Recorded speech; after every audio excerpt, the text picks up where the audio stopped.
A very good morning, 10:10. You're very welcome along to the weekend edition here on Highland Radio with me, Greg Hughes. Coming up in the programme, there's a fund to help younger people interested in becoming an artistic performer. We'll have details on how you can apply. First Dates is a hit reality dating show. It's coming to Ireland and we'll chat to the show's producers. Does dressing well give you a psychological boost? The Happy Closet thinks so. We'll hear from AnnMarie O'Connor. Get Ireland Happy is a new initiative designed to do what it says on the tin. We'll talk to one of those behind it. The Revenant has cleaned up at the cinema and is nominated for 11 Oscars. It's supposedly based on a true story. We'll chat to one professor who doesn't think so. And we hear from a woman scammed at an ATM in West Donegal, so hopefully you can avoid the same fate. Call 07491 25000. Text us right now, 086 770 555, or search us out on Facebook. It's the weekend edition on Highland Radio.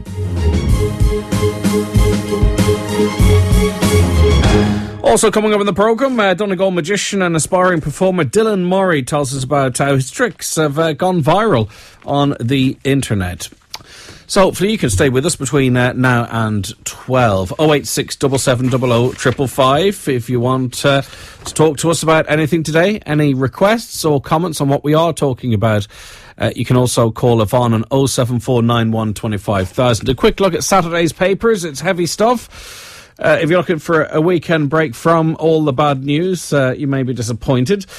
O'Brien was gang money launderer. Body in a suitcase victim Ken O'Brien was laundering money for a West Dublin crime gang who later murdered him, Gardaí believe. They're following 300 lines of investigation, and that is the one focused on by the Irish Daily Mail there. The Irish Independent cash sweeteners to get elderly couples to sell family homes. Older parents would be given financial incentives to leave their large family homes and downsize to smaller properties under proposals being considered by the government. Is that something you would consider? There are a lot of people, many people living in large homes, and perhaps many rooms are spare. It's always nice to have the space if you welcoming visitors to the house, but the state is looking to incentivise your downgrading. What do you think? Would you take a few bob to move into a one or two bedroomed house? The Irish Times, their Saturday edition.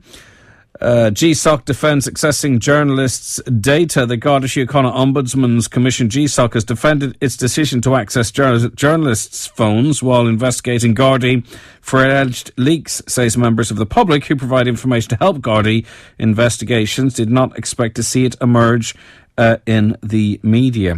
A lot of journalists upset at the dribble that would probably be found on our phones. The Irish Sun, gangsters killed Ken. They have gone with the same story of Ken O'Brien. They believe that he was killed by gangsters. The Irish Daily Mirror, perhaps they win the headline of the day. Stag do rescue for groom in tutu. But it's a more serious story as firefighters had to rescue an Irish groom to be in a tutu after he got trapped inside a bar in his stag do. The Barcelona pub owner locked up and went home without realising the man was still in the toilet after telling his drunken friends it was time to go home. And the man then emerged in his tutu, which was all he had to protect himself. The Irish Daily Star, canal body dumped near victim's work. That's the Kenneth O'Brien story, which the tabloids in particular have very much picked up on. Now, Mark Deering is Sky Ireland's Director of Corporate Affairs and joins us on the programme now. Good morning to you, Mark. Good morning, Greg. Thank you very much for taking the call. Thanks for having me on the show. It's our pleasure, because we're talking about an incentive for 18 to 30-year-olds, or a boost for those looking to get... Well, you tell us about it. Tell us about the Sky Academy Scholarship. Yeah, well, it's part of an umbrella initiative on the part of Sky and Sky Ireland. We believe in potential at Sky, and we've introduced a set of initiatives under Sky Academy, which uses our position as a leading media company in Europe to help thousands of young people across Ireland and the UK using our prowess and our skills in TV, creativity and sport. So in Ireland, we've three academy initiatives. One, Sky Sports Living for Sport for secondary schools. We use Katie Taylor and Alan Quinlan and your own Carl Lacey, actually, as mentors, visiting students to build their practical skills and self-confidence through multi-week initiatives. Then and we're very successful there. We're in 200 secondary schools across Ireland at the moment, and we're hoping to increase that. Then we've got a second initiative, Sky Academy Careers Lab, which is a full day's careers experience for 16 to 19-year-olds, brushing up on their business skills or being exposed to workplace challenges, and they can learn about, what career path they'd like to pursue in media, business and technology. And then lastly, I think for your listeners, the interesting one is the scholarships. The scholarships, we've two sets of scholarships. We've Sky Academy Sports Scholarships, and again, there we have a Donegal person, Mark English, the 800 metres runner, and hopefully a medalist in Rio coming up in 2016. He is our Sky Academy Sports Scholar at the moment, whereby, we grant financial aid and certain mentoring initiatives to help him on his way to Rio. And then we have the Sky Academy Arts Scholarship, which again is in and about funding for 40,000 euros to an individual to help them along the way in their career, taking the next steps in their career. We had Kevin Gaffney, a Dublin man, last year's recipient of the scholarship, and now it's open at the moment until the 10th of March to find the next Irish arts scholar. And in fairness, we in Donegal are punching above our weight because a former Sky Academy sports scholar, also Jason Quigley, who is well on his way now into his professional career. It's amazing, actually. Donegal features very heavily in Sky Ireland. I don't know. I mentioned Carl. It's because we're so talented, Mark. That's in case you won. It's incredible. Philip Dignan. I don't know whether Team Sky. Yeah. He's an integral member of Team Sky, and Sir David Brailsford, the head of Team Sky, speaks very, very highly of Philip Dignan as a fantastic performer, and he helped Chris Froome win the yellow jersey in the Tour de France. He's really, really well respected. But Carl Lacey as well, and Mark English, and as you say, Jason Quigley. So we're biased towards Donegal people here in Sky Ireland. It's incredible. Now, how do people get involved with the arts scholarship? Or is that the terminology of it? Or yes. Yes, it is. It is Sky Academy Arts Scholarship. Well, first of all, it's visit sky.com/arts scholarships. The application process is open until the 10th of March, as I mentioned, and we're looking for as many entrants as possible from around the country. I mean, there are various categories involved. There's music, dance, visual arts, theatre and comedy, film production, and creative producing. So it's best to just check out the website, look at what we're, have a look at what we're looking for, and we'd be thrilled with as many applications as possible because we think it's a great initiative. It's not an easy career path in the arts, particularly at the beginning, to make your mark. So we believe in potential, as I said, and we believe that we can offer a helping hand. And we're investing in the future. It's not out of the goodness of our heart.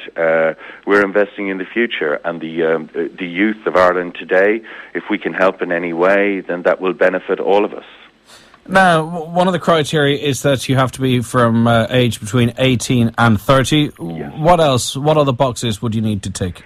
Well, no, there's no restrictions, if you like. I mean, again, pointing you to the website, there are no specific restrictions other than that. I mean, it has to be an original idea. It has to impress the judging panel, and actually, I'm one of the members of the judging panel. And last year, there were such fantastic entrants. You just look to see a freshness of approach. You look to see the worthiness of the application, whether the person is demonstrating something original, something fresh, something new, and exciting, and something that grabs the attention of the judges. But there are no set criteria as to what is and isn't, a special idea. But I can tell you that the quality of the applicants last year, we were blown away by it. And we eventually came down to one person, Kevin Gaffney, who's active in the visual arts sphere, a fantastic young man. And he received the bursary, and he's doing a project on an old mill outside Dublin, and he's giving an exhibition of photography and other things in Castlebar towards the middle of this year on his project. So it was It depends. All disciplines are considered, as I outlined there: music, dance, visual arts, theatre and comedy, film. We try to go as broad as possible, but what we're looking for is something exciting, something new, something fresh. And I think Irish people across the country are full of new ideas and original ideas and creative ideas. Indeed, Mark, and thankfully we're blessed on this programme to be exposed to an awful lot of that. And we expect a strong Donegal contingent. Mark, thanks very much for joining us on the programme. Thanks again for having me. And just remind us of that website one more time. Yes, thanks very much. It's sky.com/arts scholarships. All right, thank you very much, Mark. Take care of yourself. Bye-bye, That's Mark Deering there. Wouldn't it be great to see another Donegal person getting some cash back off Sky? Of course, Jason Quigley, Mark English, Philip Dignan, and Carl Lacey's involved as well. So we are incredibly well represented. So you have the information there if you want to get involved. If you're in the arts and you want €38,000 over the course of a year to assist you in that, that's how you get involved there. 08677 00555 is the text line. You can call us on 07491 25000. Sharon Newman, good morning. Good morning, Greg. How's it going? I'm going very, very well. And you? I'm good. Look, we're both chirpy, which is not so bad on a Saturday morning, is it? I know, but it's Saturday. Now, I've seen First Dates UK, or First Dates really, without the UK on the end of it, all over social media. And it's a programme I've not been exposed to for one reason or another. I'm not a snob, don't get me wrong. Tell us about the show. Well, I suppose it's just coming to Ireland now, so It's been running in the UK for the last couple of years very successfully. And I suppose the whole premise of the show, which kind of makes it a little bit different than other dating shows that are out there, is you're trying to find a match. You are trying to find, I suppose you're trying to find love at the end of the day. And so it's been very successful over in the UK. Lots of couples. We've had engagements over Christmas, which was big news over there, and had made a lot of news over here as well. So is it a little bit like Blind Date meets Geordie Shore? It's I wouldn't quite say Geordie Shore. I have not watched that show either. I really need to get out more. But you know what I mean? It's a dating show, but it's sort of a crossover into reality. Is that? Without sounding corny, I suppose it's a dating show with a bit of a heart. So I suppose the idea is, I mean, the whole reality element to it, don't get me wrong, you know, you are watching people going on their first date. And I suppose that's the whole hook there as well. I mean, there's something quite personal about, you know, people putting themselves out there like that. And it's great. And I suppose historically in Ireland, you know, people haven't done that on television, you know, and they aren't good at putting themselves out there. That's it, Sharon. That's what I was going to ask you, because, you know, I mean, obviously, from a population perspective, the UK is at an advantage. It's a smaller pool here. When you sort of threw open the invites for people to participate in it, given the fact that they'd have to have a camera crew with them on their first date, was it hard to get people involved, or were you surprised by the response?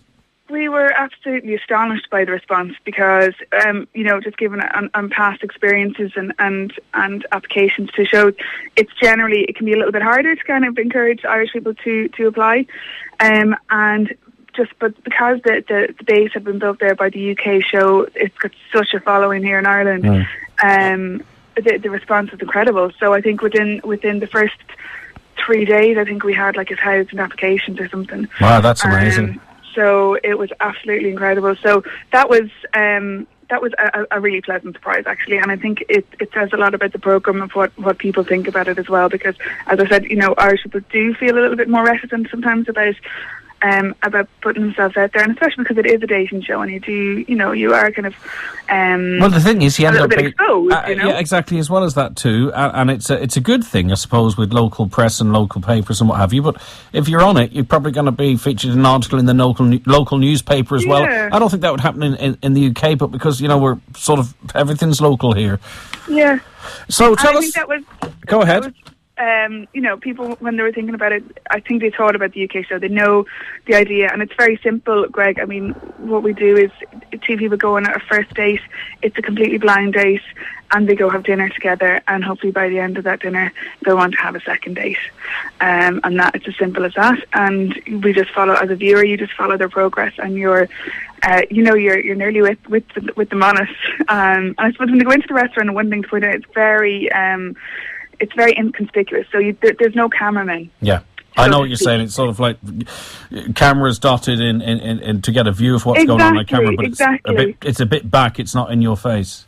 Exactly, yeah. And I think that works in people's favour because they are nervous going in, obviously, and they're nervous because it's a first date, and like most people, they're nervous going on a date.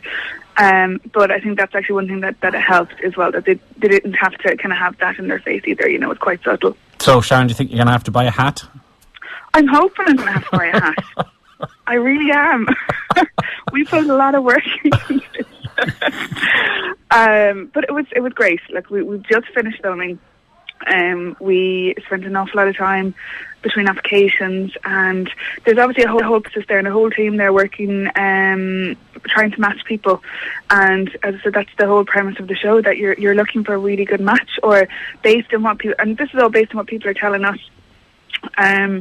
And there's a reason, I suppose, all those couples have been brought together, because of what they've told us and why we believe that it could work. Yeah, you're matchmaking to some extent there, because I presume as well. Coco Television, the company behind it, that's who you're with, Sharon. Who's airing it and when? It's going to be airing on RTE2. Mm-hmm. We don't have a transmission date just yet, but it will be late spring, I'm imagining. So people just kind of have to keep an eye out for that. But it will be sooner rather than later, I imagine. And off the top of your head, do we know if there's any Northwest participants in it?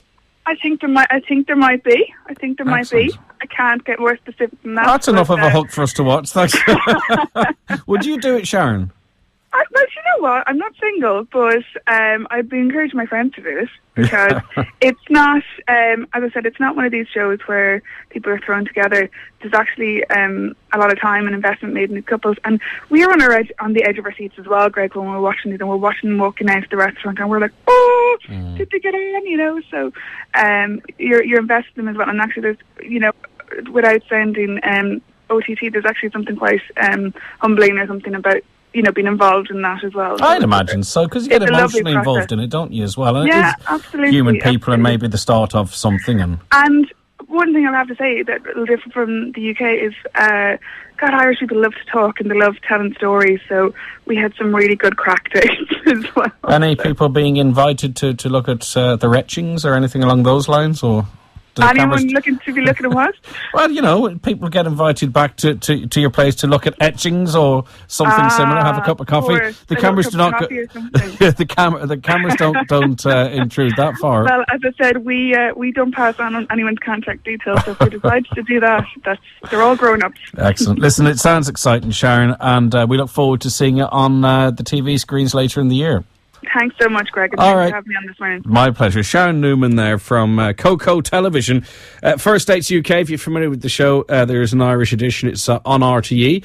I'm sure it'll be great fun, and I'm sure there'll be quite a number of people too rather peeved that that's what the licence fee is being spent on, but sure, you have to have different light and shade, don't you, in programming. 086 7700 555. What do you think about that? Would you do it? Would you go on the show and have your first date filmed and broadcast across Ireland?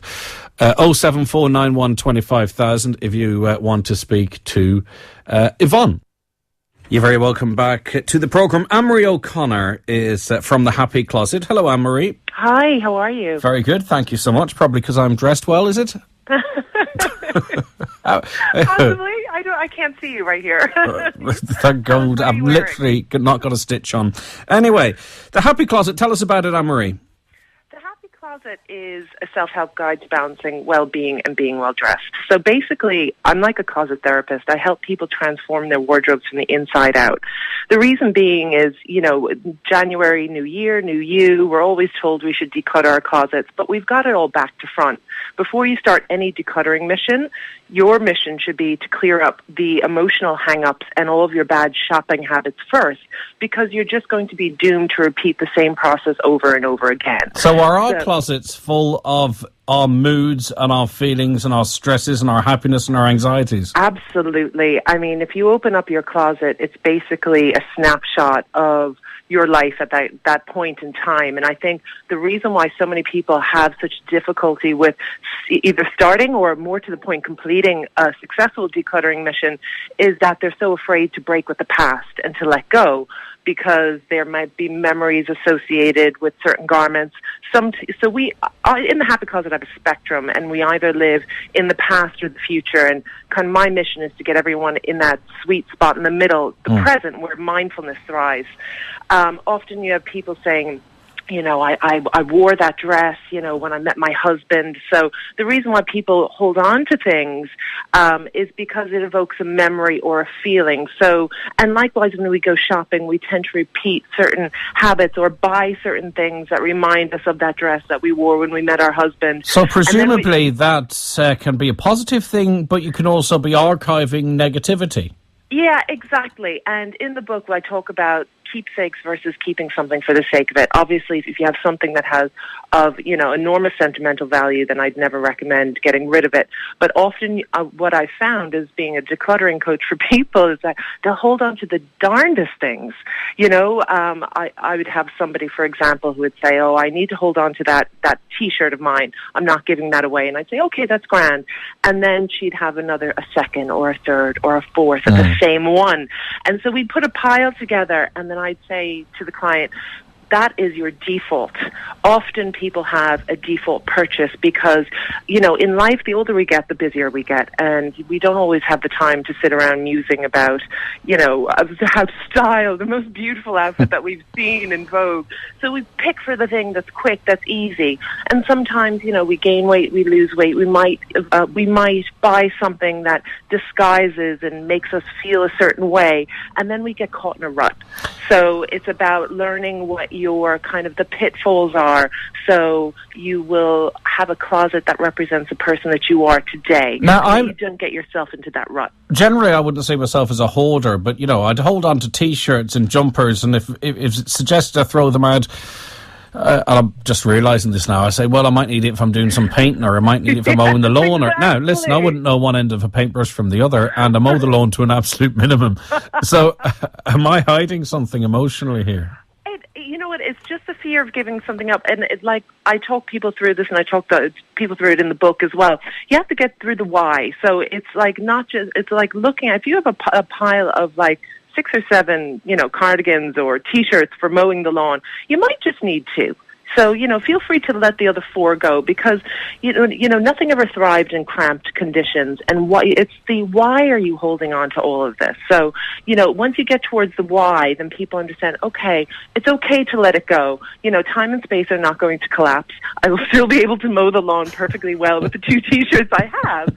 And yet I'll have lots of space and room and flow, you know, and maybe I could put, you know, But what if I get a bit of grass on one of them?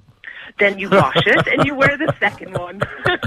Now, do you think make a good assessment of someone's psychological well-being based on their wardrobe? I can. I have a few friends who say you're a bit like a tarot card reader. Like when I open up somebody's wardrobe, I can pretty much get a sense of who they are before they've told me. And a wardrobe's a very vulnerable space, so I always feel gratitude when somebody allows me into their life, because it's very personal, and you're really showing up all your hang-ups and your habits at any given moment. And I always find with clients that they tend to be quite apprehensive before I arrive, and then once they get into the groove of it, that's when they reveal to me, actually, I was a bit afraid that you were going to come and judge. And I said, that's not my point. You know, I'm not here to judge. Exactly, because not unlike the mind, it is kind of a personal space, isn't it? Because you can be judged on it. You know, say you had something that was a little bit small for you now, or something that was, you know, had crazy colours in it, but was completely out of vogue, but you still and kept look, aren't we all, like me included, the reason why I wrote this book was years ago, I was a card-carrying, member of the Impulse Buyer Club. In my job, I was drawn to the shiny and the showy, and I had a closet full of clothes and nothing to wear, and I was like a hot mess. And I kept thinking, here I am claiming to be this fashion expert, and I can't get my own fashion, my own wardrobe right. Why is this happening? And I kind of dug down, and I realized that I was dressing for other people. I was dressing for, other people's approval, as opposed to dressing the person that I was. I was dressing this version of what I thought a fashion editor should be, as opposed to this gal who lived in Dublin in a 2 up, 2 down and took the bus into work. I was the furthest thing removed from on a one tour that you could imagine, and yet I was addressing this aspiration. So I was living in the happy closet spectrum on the future side of things. And I've developed these 9 closet personalities that kind of occupy the past to the future. And and it's a bit of fun, but you often find that you might occupy more than one personality type.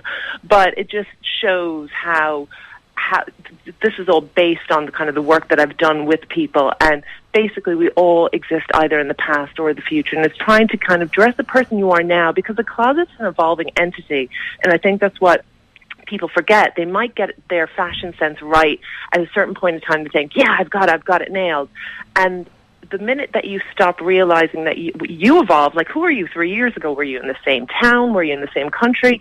Did you have kids? Maybe, maybe now you have twins. Things could have totally changed. And what we do, don't we, AnnMarie, as well, we could have 20 items in the closet, but there's only 3 we're ever going to wear. But you still go through that process of starting on the left and sliding the hangers across in this vain sort of, this pointless exercise. You're not going to wear anything because where the 3 things you wear are. They're probably right bang in the middle.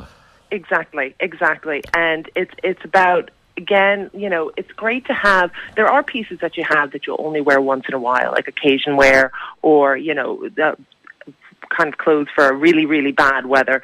But like, as you said, you will have a small amount of clothing that you wear on the regular, and there's an exercise in the book called the Ryanair theory, and I use this with hardened hoarders, and I talk about, if you have a bag that you have to fill this as a 10-kilo bag and fill it with the items that you wear the most regular. We clean out the rest of the closet, put it up in the attic, and I give them a diary, and I say, you have to diarize this experience for the next week. And clients often say, this is absolutely no way. I've got an event I have to go to. I have a wedding. I'm like, let's just see how you get on. So it always starts off with, day one, this sense of apprehension and bargaining with the husband. Take the clothes out of the attic. I need them. And then by the end of the week, there's a sense of levity and realization. Oh, you know what? I actually got through this week, and I didn't need it, and I didn't miss it. And and it's not saying that you have to have this abstemious life where you only wear 12 items for the rest of your life, but it's just to give clients this aha moment of realizing you don't need all that stuff, so that when you do go to declutter, you're not bargaining, going, well, actually, I need that Carmen Miranda rah-rah skirt. You never know when that's going to come in handy. That happens to me every weekend. I'm sure it does. Well, give us some simple tips. We can get the book, and it goes into far more detail, and I think there'll be great interest in it. But just some basic tips for us, AnnMarie. Quick and dirty. Okay, let's start with the practical. I always say, be the boss. Don't be defeated by your closet. You have to see your closet as a company. And then each garment is, an employee. So just like you would do if you were, a manager of a company, how are your employees performing? Do you need to give any of them redundancy? Maybe there are a few of them that aren't performing well because they're crushed behind a big avalanche of clothes that you haven't cleared out. Maybe you need to give them a bit more wear time. And not be afraid to say, look, Dress, you're not pulling your weight. You're tracking us down here. If there's something that's not pulling its weight, then it's got to go. But you're the one who has to decide that. And also break it down. If you're going to clear out your closet, many of us have more than one. In an ideal world, we operate from one, but many have 2 or 3 or 4. So each closet takes about, in my experience, about 4 hours to clear out. And that's not counting sock drawers and, this, that, and the other that you may have around the house. So a closet, 4 hours. So how are you going to manage that? I always say break it down, maybe give it 2 hours on a Saturday, 2 hours on a Sunday, because the brain can't cope with that much stress. So you want to make it easier on yourself. and to take it, punctuate it with regular breaks. Get in a frank friend with no filter. If you find it difficult to let things go, you need an objective third party to help you kind of ditch that Carmen Miranda rah-rah skirt, get rid of it. You need that person on side who knows you well and doesn't have an agenda. So it's not like a sister saying, oh yeah, get rid of that gorgeous pair of Jimmy because you look too gorgeous. You look too gorgeous when we're out together. And as well, a lot of stuff is good stuff. So you have that sort of, you lift your spirits by maybe passing it on if it's in really good condition to a charity shop. It's a feel-good factor. Yeah. Again, it's like paying it forward. It's like clothing karma points. If you got your wear out of it, and then pass it on with grace and let somebody else get that happiness out of it as well. And I think that's a really good point to make. Also, on the emotional side of things is about keeping present. You often find with women, the biggest thing I find is that they hold on to clothes that don't fit because they're hoping to diet into them. And it's been proven that identity-based habits, unless there are already an operation, in other words, unless you're already making the effort to slim down, chances are it's not going to happen. So why would you, denial is an insidious form of self-rejection. Why would you have a size 10 pair of jeans hanging in your wardrobe if you're 14? It's like having a mean girl in the closet going, you're never going to fit into these. And you have to be realistic too. As we get older, men and women, our bodies change and they may never return. You might have bigger boobs or a bigger bum or whatever, and it's your new body shape. We can't always attain what we once were, either mentally or physically. And that's about loving the person in the mirror as well. And the book addresses that, this is about keeping present, dressing who you are today. You may have plans to lose weight, but don't forget that girl in the mirror. She needs to look hot as well. So, make sure that you're not dressing her in the old trap, punishing her by saying, well, you can only wear this black dress and that tracksuit because you have to lose weight. That's not fair on the person who's looking back at you as well. It's all about, again, letting go. If you're having trouble letting go, try and get to grips with what's so uncomfortable. Often when we have a chokehold on the past, there's an unresolved fear afoot. So sometimes, we won't let go of that dress that we wore when we met our ex. And it's not the dress that we really are holding on to. It's that feeling that we're never going to have a relationship again. And we've had a bit of fun, but that is the serious aspect to it. You've looked at this, you've seen those connections, and you've seen that there is that connection, that you may be holding on to an item of clothing, but you're also holding on to a negative emotion, and the two are connected. Exactly. It's never, you know what, Greg, at the end of the day, it's never the item that people want, it's the emotional payoff. It's how it makes Would you be in favour of maybe sort of then having, do it in stages, box stuff up out of the closet or out of your drawers? Yes. And then maybe dump that once you say, right, you know what, my closet looks nice and spacious now, I'm happy. Exactly, and that's part of the kind of the exercises in the book is about putting things away in the attic and working with a smaller wardrobe, maybe just for 2 weeks, and seeing how you feel about it. And that's part of about the diarizing, because when you get things down on paper, you connect with things on a kind of more intimate level. And when you read back on a journal, you can say, oh, okay, this is the kind of the emotional arc. Maybe we need another levy. I remember before they put the plastic bags levy on, everyone used to store the plastic bags in the drawers in the kitchen. You couldn't open the drawers because the plastic bags would pop out all over the place. Now it's these refillable bags, but the bags are not so bad. Maybe we need some sort of a levy on clothes of a certain age in your closet. Stop them popping out every time you open the doors. This is it. Right, you've mentioned this book 50 times. What's its actual name, AnnMarie? It's called, if you haven't noticed, it's called The Happy Closet. Yeah. And it's available in all bookstores at the moment. But if you need any more information, you can go to my website, thehappycloset.me. And it marries, it marries the practicalities of what we've been talking about, but perhaps maybe what their meanings are, and even if you don't have a wedged closet, you'll perhaps get some benefit from it, how you feel about yourself as well. Exactly. It's decluttering based on positive psychology. Superb. It's been a pleasure speaking to you, AnnMarie. Thanks for chatting to us this Saturday morning. Thank you, and thank you for having me. Have My a great pleasure. Day. And do you have a website, AnnMarie? Sorry, before we let you go. Yes, it's thehappycloset.me. Excellent, and people can get some stuff there and also links to where they can get the book. But as you say, it's widely available. Thanks so much, AnnMarie. Exactly. Take care. Goodbye. Take Bye. care. Bye. Okay, Linda Donegan, good morning. Good morning. Are you happy, Linda? I'm always happy. Good stuff. Because you're part of an initiative, would you call it Get Ireland Happy? Yes, I am. Tell us a bit about it.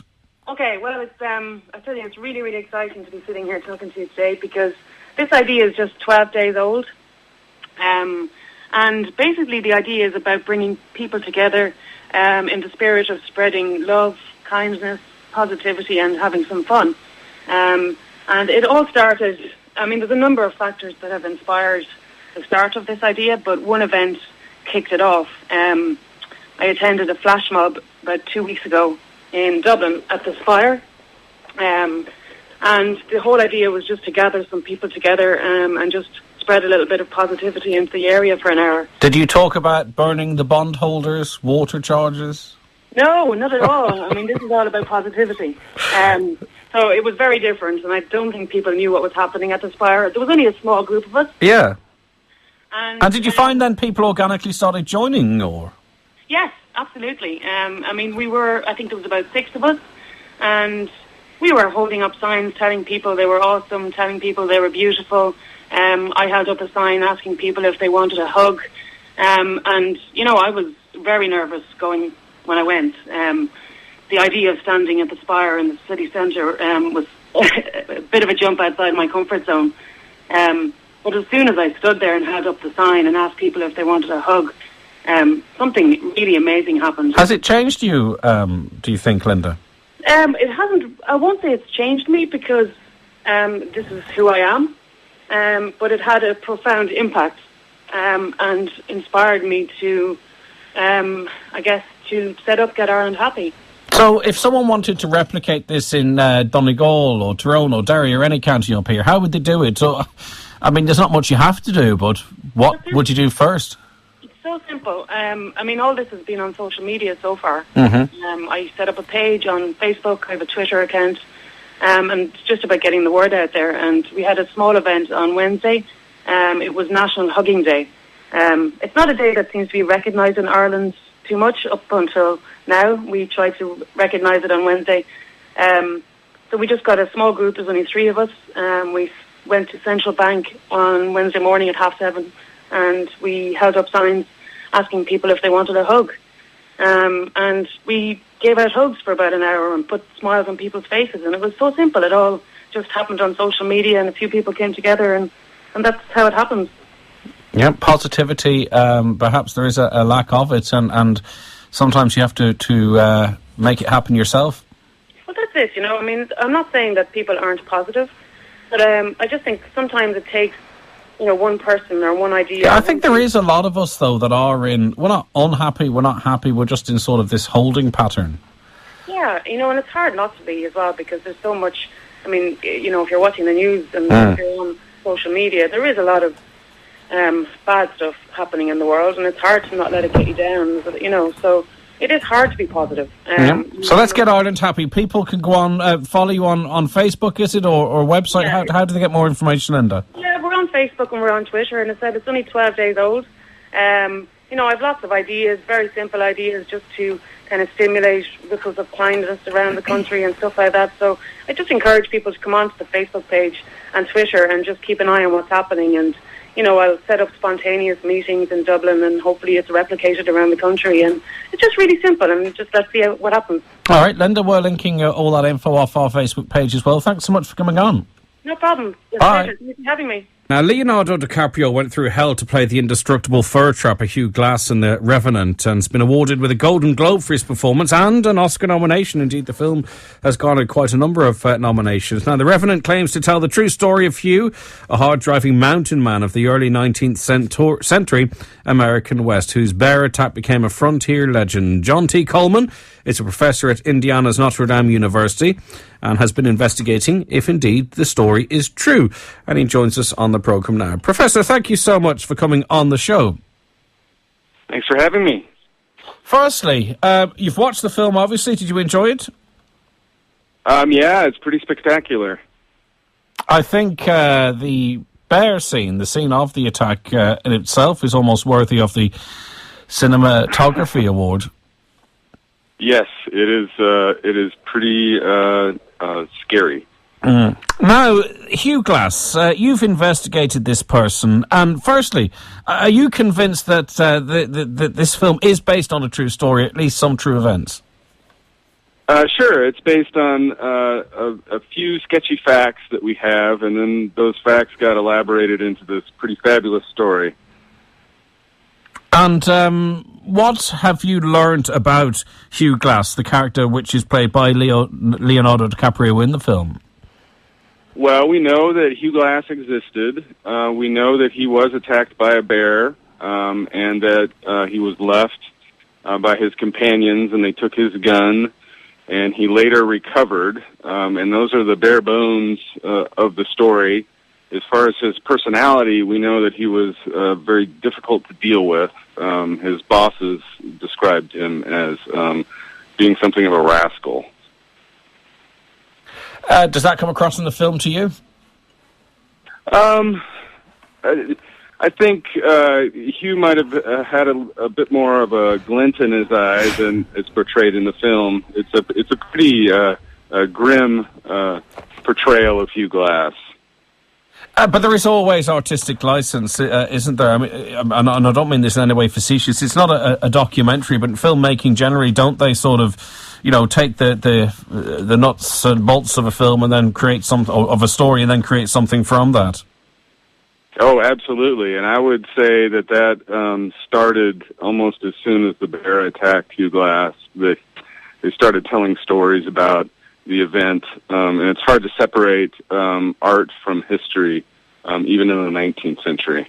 Does that concern you, that, I think sometimes the way things are now, that maybe particularly younger people are getting history in a different way. They're getting a version of history, maybe a Hollywood version of history. Well, it's very important that, when these productions come out, that we talk about, well, what actually do we know? What are the sources and grounds our understanding? Ask questions about the history and not just accept stories that are easy to present and easy to digest. That's for sure. Okay, it's very interesting. I don't want to spoil it for anyone who hasn't seen it yet. It's only come out into cinemas so far here, but suffice to say, everyone knows that this spectacular bear attack happened, and if the reality is anything like what's presented on the big screen, it would have been a terrifying experience. That's for sure, and the bear attack is very close to the sources of other bear attacks for fur trappers at this time. So I would say that that's probably the most accurate thing in the film, even though the bear is probably mostly digital. Yeah, well, that's a spoiler. No, I'm only joking. Did you enjoy the film? I mean, do you think DiCaprio's worthy of an Oscar? I, to be honest with you, thought he just really grunted an awful lot. I didn't see anything there. Yeah, it's not a super articulate performance. I thought the film was visually spectacular. Yes, I agree with you on that. Some of the shots were amazing. Yeah, and apparently the director insisted on filming in natural light only, which obviously was very frustrating for everyone involved, I would say. Yeah, no, it looked like quite an endurance test. Listen, it's been an absolute pleasure. Pardon my ignorance in terms of geography. You're escaping the snow, are you, Professor? I'm actually in Montana right now, so I'm hip deep in snow. Are you? Yes. Okay, well, listen, we hope it passes quickly. Thank you very much for joining us on the program from Montana. Thanks for having me. Okay, take care. That is Professor John T. Coleman, who has been looking at the backstory of that film, The Revenant. Have you seen it? What do you think of it? I just think it's slightly overrated, but then again, I've never been a good judge of what gets the nods at Oscars. Caller says, Greg, I have an obsession with shoes. What can your caller or what can your guest do to help me? I'm sorry, that came a little into me late. I think if AnnMarie was still on with us, she would say keep what you want and throw out what you'll never wear, and perhaps look at why you're holding on to them. Is it because you love the shoes, or is it because they're associated with a memory or a feeling? How do we go about setting up Get Ireland Happy in Donegal? Well, you can go onto our Facebook page, search Weekend Edition on Highland Radio, and we have links to all that Get Happy Ireland stuff if you so wish. Caller says, I think people think too much about materialistic things now. That this Get Ireland Happy is a great thing. Bring back human nature, I say.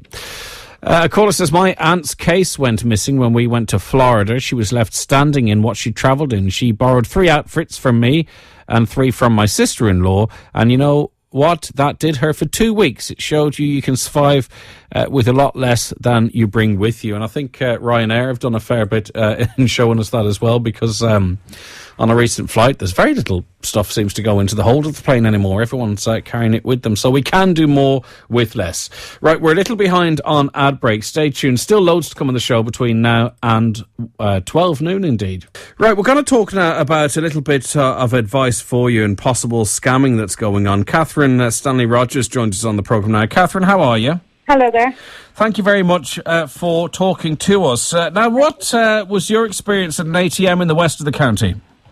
It was just that I stopped at the bank to get money out and thought nothing of it. Used the bank as normal. Carried on. I was rushing for a ferry and I carried on, but then that was about 4:30. And then about 6:30 that evening I had a phone call from the bank looking for authorisation for $1,500 of a transfer to a Microsoft online account. Obviously it wasn't me, so they investigated, and it turned out that somebody had scammed my card in the ATM that I had used 2 hours previous. No, and it happened that quickly. So they had, and my understanding of the scamming devices that they can put on these ATMs is they might go to the one you were at for a couple of hours and move around. They're not going to stick at the one the whole time. No. Did the machine look in any way different to normal? No. I know you were a little bit busy, but... No, not at all. It's absolutely nothing. And I'm quite cautious because I lived in England for a lot of years, and I'm quite cautious about people seeing my PIN. So it was completely... You wouldn't think that something had just happened. No noise, no funny locks, nothing. And so I wonder, have you been able to ascertain, Catherine, did they need your PIN to sort of start trying to access? So even covering your PIN, although we're advised to do so in this instance, that wasn't enough? They just used my long card number and my expiry date, and obviously the 3 digits at the back. And when you put your card into the machine, the reader that they have on the slot that the card goes into can access all that.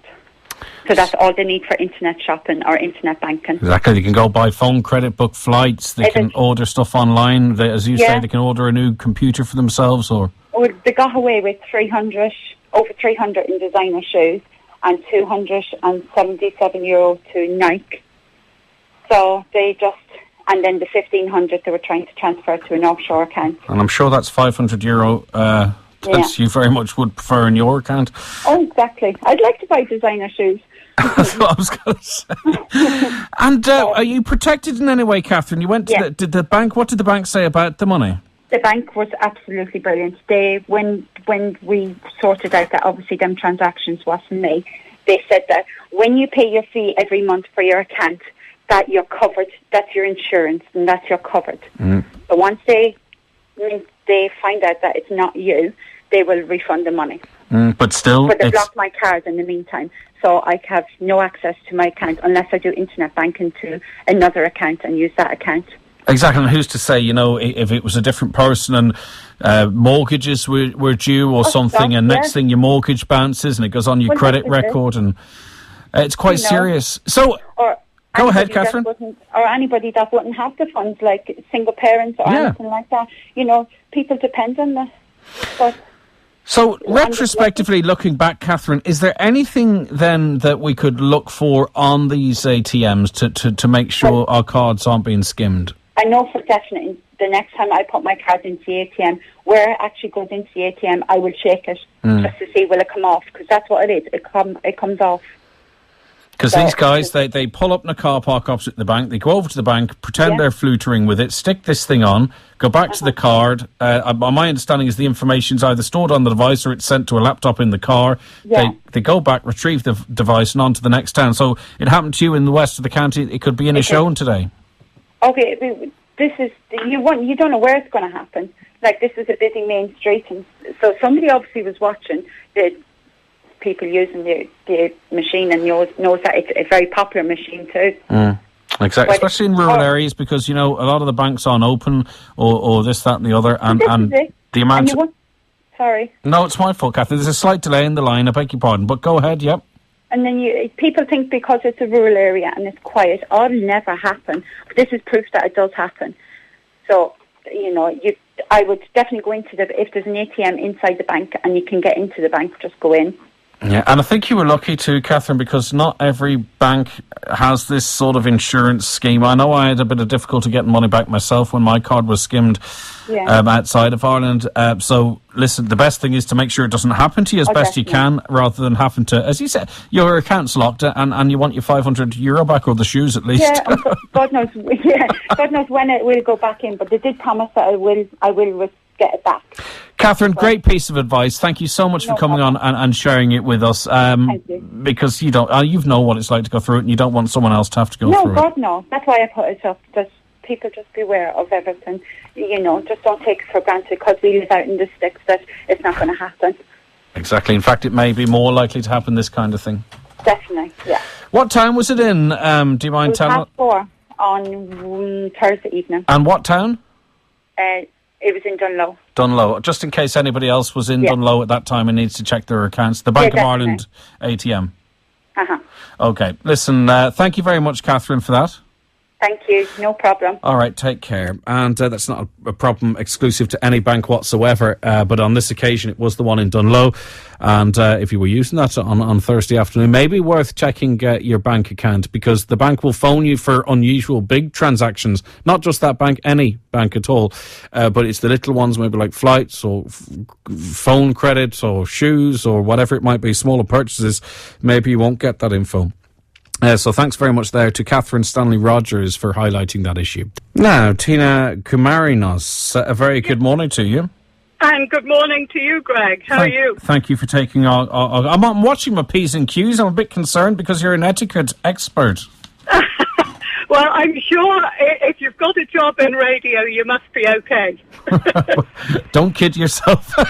No, I'm only messing. Now, we saw an interesting article, and I thought it worth talking about. And the headline was, and it's an interesting question, do children of today need to be taught to show more appreciation? They do. Unfortunately, it's like teaching a child good manners from day one. Even as a very small toddler, when you give them something, you always make them say thank you and please. And it's the same with gifts. If they receive something, especially, not especially if it's from somebody who isn't a member of the family, even a member of the family really appreciates a little note, and even if it's total scribble, and get them to draw a little picture of whatever they got. People really, really do appreciate it. They realise that the child likes the present, and they're more likely, it's a win-win, they're more likely to get something in the future than if they just sort of grab the present and run off. Do you think that perhaps some of us are guilty in that, we neglect the pleases and the thank yous in the home, and then expect them outside of the home, and asking maybe too much of children to differentiate from being home and being out and about in wider society? Yeah, but that's why you have to start it at home. It's so important. There can't be two sets of rules, Greg. You have to start it at home and carry it through. And it's really good training, because later in life, when they are in a work situation, you can have all the money in the world, and if you have no manners, it's lost. All the person will remember is not the Rolex watch, but how rude the person was. So it's, start it at home, carry it through life, and it pays you back 100 times, trust me. So we shouldn't allow our children necessarily to think that they're entitled to gifts, or that, everything is guaranteed, that you have to be appreciative and you have to give to receive. Very, very much so, yes. You see, that's the thing. It's like, even I notice children who are writing to Father Christmas, sometimes they ask for extraordinary things, and what they have to keep in mind is that he has to go all over the world, and he can't just be shelling out, huge amounts on each child. So manage a child's expectations. The more you give, I know it's your little treasure and you want to give it the very, very best, but the more you give a child, unfortunately, the more they want and the bigger the prize. And especially school-going children, because they see maybe somebody who is slightly better off than them with a much bigger thing, and it's human nature then for the child to want more. But if you teach them to appreciate the small things, and no matter how small the gift or how small the thing is somebody does for them, to really appreciate it, it's a very good start in life for them. The article I referenced is talking about notes and what have you. I just wonder, are we moving further away from that in the digital age, that, a lot of people are losing the ability to write because everything's short, speaking short text and smileys and emoticons. Is a smiley at the end of a text message a thank you? Well, I tell you what, in fact, it depending on how well you know the person. I mean, I sent a smiley to a very close friend the other day, but if it was somebody like I was invited to a lovely dinner party last Saturday night to a lady that I don't know terribly well. Well, of course, on the Sunday I sat down and wrote her a thank you letter. I didn't email her, I didn't text her, because to get a letter in the post from somebody means that they really do appreciate it. They've taken on board that you have gone to, a lot of trouble to give them a nice evening, and to know that that person has, first of all, sat down and written you a letter, gone out and bought a 70-cent stamp and posted it. It does mean a lot to people. It is too easy these days just to send a text, or in a lot of cases, I mean, if you're very close to somebody, sometimes you just say thanks and leave. But those people who send you a text the next morning from a close friend to say, that was a great evening, really enjoyed it, thanks a million. The closer you are to somebody, yes, it is. And when you're an adult, of course, everyone's very busy. So it is, okay to send them a text. But a letter, it's that big step further. It does make a big difference. And the reason it probably makes a big difference is because expectations perhaps are lowering now. So the fact that something would land on your doorstep that's handwritten and expressing gratitude, it would be all the more exciting given the fact that you perhaps wouldn't be expecting it. Very much so. And I was somewhere recently and I was talking to a child, and afterwards the child said, I gave them something very small. It was nothing really. And I said, oh, thank you very much. That's lovely. And I was so taken aback. And I actually stopped the father and I said, I have to compliment you on your child's manners.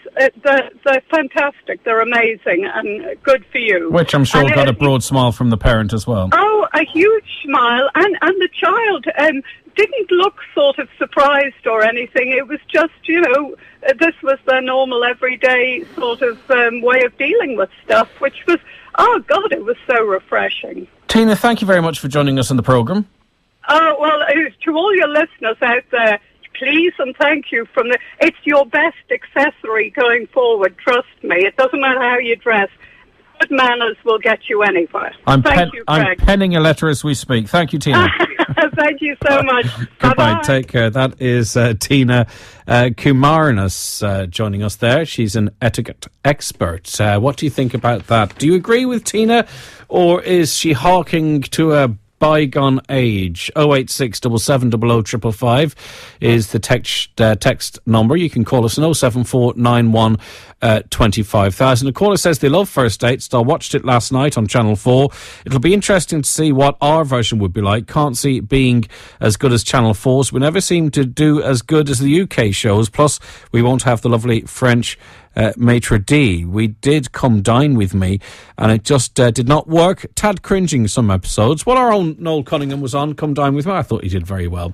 But I do take your point. But I think sometimes if we see something in a different environment and we come used to that, there's some American programs that you see that aren't reality based but different shows, and then the anglicise them, or an Irish version is made, and it's just not the same because you're used to a different type of format. And we love when we have the opportunity to showcase local talent, young or old, or somewhere in the middle.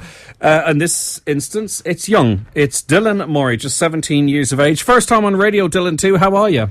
Not too bad, Greg. Thanks very much for having me on. Very good. It's our pleasure. Now, you tell us a bit about yourself. I mean, you're an aspiring musician, aren't you? I am, yeah. I've been practicing now this couple of years on the guitar, and I also do a wee bit of singing as well. Mm-hmm. And I also do a wee bit of songwriting and just wee bits and pieces, and I'm hoping to go on for a career in the music business eventually. What about jiving? Do you do any of that? I do indeed. There's a strong family connection in that area too, isn't there? I do indeed, yeah. My uncle Josie and my cousin Charlene is All Ireland rock and roll champions. That's right. And I love the jiving myself and the dancing. It's great. Well, we had them on Highland as well. And you do some tricks as well, and you've been posting them online, and it's got quite a reaction, hasn't it?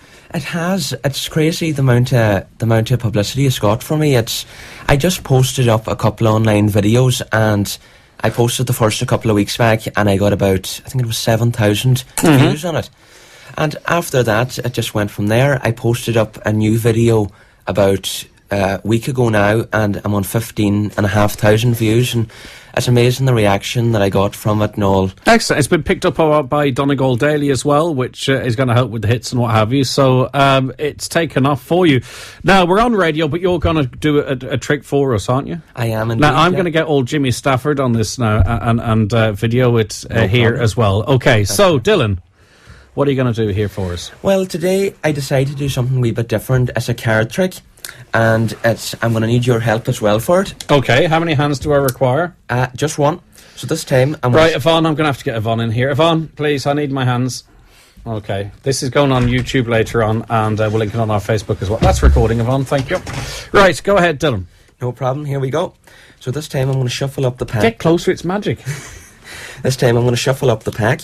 Yes. And as in my video, I get the top card like this, and I give it a shake just like this. Do you need her on this side? You could, yeah. Come on this side, it's magic. You have to look at the man straight on. So, I'm going to lift over the top card, which is the 5 of hearts. And Greg, if you could sign the 5 of hearts for me there, please. Okay, no problem. Where do you want me to sign it? Just anywhere, just your name. Okay, there you go. That's perfect, thanks very much. Okay, so what I'm going to do now with the 5 of hearts is I'm going to lift it off, and I'm going to put it in 4 corners. I'm going to cover it over, just like this, and I'm going to ask you if you could bite down on the card just like this. Right, I have to put this in my mouth? Yeah, just okay, here, go ahead. in your teeth. Perfect. And now, for the next part of the trick, I'm going to get the next card, which is the Ace of Spades, and I'm going to write my name on it. Right. So I'll write... It's very hard to do radio with the card in my mouth. Yeah, and here we go. So that's my name on it, Dylan. So what I'm going to do now is I'm going to put it over and do the exact same thing again. Half the card over 4 times. I'm going to put it in my mouth. Right. And if I could have your hand. Yeah. There's one hand. Okay. Now you're sending something to me here. Yeah. Right. And just like that. What? Your card is over here. Check what you've got. Probably your DNA in my mouth. Okay, I don't like that at all. I don't like that at all. Well done. Thank you very much. Very, very well done. I've interviewed a couple of magicians, and that's the best one I've seen. I'm not going to lie to you. Thank you so much. That's just one I've been learning. It was one Dynamo was performing, and I just self-learned myself the tricks, and I just learned that one especially for the show today. Did you? Yeah. Well done. Okay, that's an exclusive. Thanks very much. That's Dylan there. Now, Dylan Dynamo, you talked about him. He's really the next hot property, isn't he? He is indeed, yeah. He's one of my all-time idols, and I love watching. I started about 4 years ago, and I was watching Dynamo Magician Impossible on the TV, and I all kind of went from there. I got really fascinated with the magic, and I really wanted to start myself and to do these different illusions, and I started off the card tricks and bottle tricks, and as I started posting them up online, you know, when I started a couple of years back, it was kind of slow coming in. Yeah. And I took a break then for about 1.5 years of it and posted no videos, and just all of a sudden I decided just to put a video up, you know, for the crack. When it hits, and you can't judge when that's going to happen or when it's not going to happen. So Dynamo's great. And one thing, he's probably missing a little bit of personality. I think if he had that, yes, he would be. He's a superstar, but I think he'd be stratospheric superstar because some of his tricks are absolutely amazing. But it's amazing to see something like that so close up. Now, I had an interest in magic when I was younger, but I found I got frustrated, or my patience went when I was trying to learn something. You must have great patience then, do you? Well, I wouldn't say that either. It's kind of just like when I started out doing the tricks, as of like anything you're going to learn, it takes a lot of practice and time. But as I kept going and kept practicing at it, I started to get that wee bit quicker, and I started learning the dynamo shuffle. And once you got into the... That's not a dance move now, is it?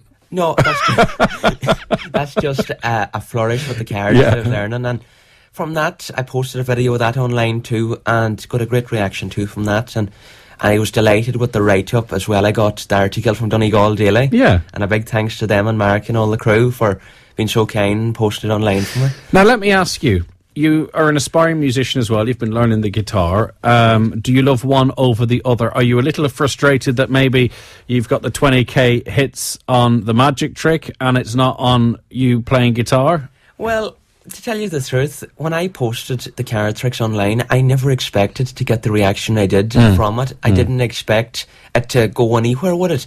But just suddenly the hits started coming in on it, and I got so many shares and so many lovely phone calls and text messages, and it's absolutely, I was amazed with it. But as of my music, I'm looking forward to maybe debuting a debut single of a rock and roll song. Brilliant. Now, hopefully later on in the summer, or maybe coming into Christmas time. Yeah, and you can use your bass of the magic to... You can do both. That's right, yeah. If you could put the card in your mouth, play a guitar, and then at the end spit it out into someone else's card. But that's what you have to do. You have to come up with something different, don't you, as well? I mean, that's amazing. But, you know, you want to be yourself. You don't want to be a Dynamo clone. Or who was that other guy beforehand that used to walk around the street not saying anything? David Blaine. David Blaine, yeah. Yeah. He's probably still in a glass box hanging somewhere. Still yet to be discovered. But, yeah, with a lot of the guys that do the magic and that, a lot of them would be kind of... They would be very popular and they would have their TV shows, but as a personality, it'd be kind of different thing. They'd be kind of very quiet people and everything. Exactly. And I think, in fairness, Dynamo is a little bit... I'd say his hero is Blaine. I don't know if it is, but I'd imagine it is because he does... It's you know, a lot of it's styled on that, but it's fantastic stuff. They talk about busking. You should be down doing card tricks outside a shopping centre. You'd be making a fortune. That would be amazing. Indeed. Listen... Where can people access your videos? We're going to post this one on, and what else are we going to do? Yeah, we're going to link it on our YouTube and Facebook pages. But if people want to see the stuff you've already made, is it on YouTube or is it through your Facebook page? Well, I've got two of my main videos I posted. One is 673 King Street, as is a James Scalia card trick. And I've also got one I kind of arranged myself of all different magician's tricks, and it's called All Around the World. Yes.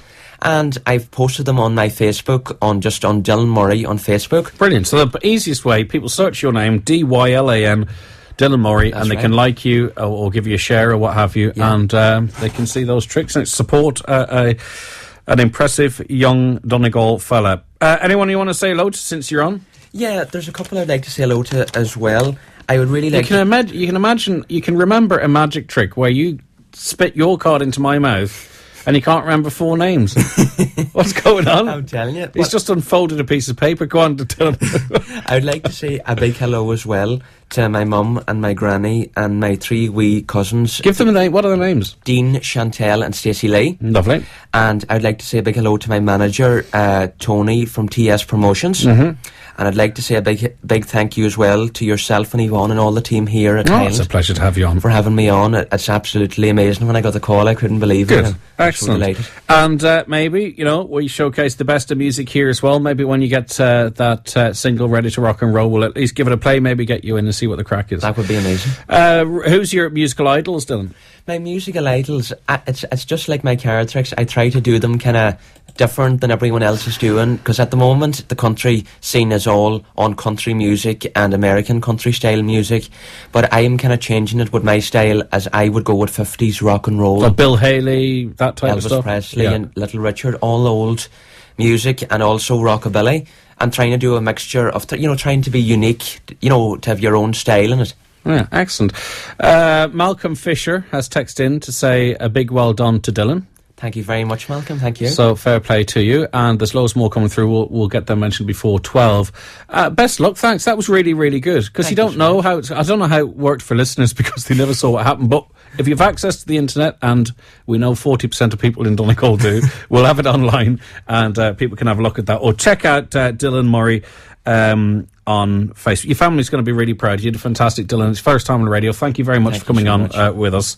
And we'll chat to you again, I have no doubt whatsoever. Thank you very much, Greg. All right, Dylan, did you say hello to everyone you had to say hello to? I did indeed, okay. Yeah. Is that a betting slip you've written it on? That was just a wee piece of paper quick this morning. Good man. All right, that's Dylan Murray, just 17 years of age and hugely impressive there.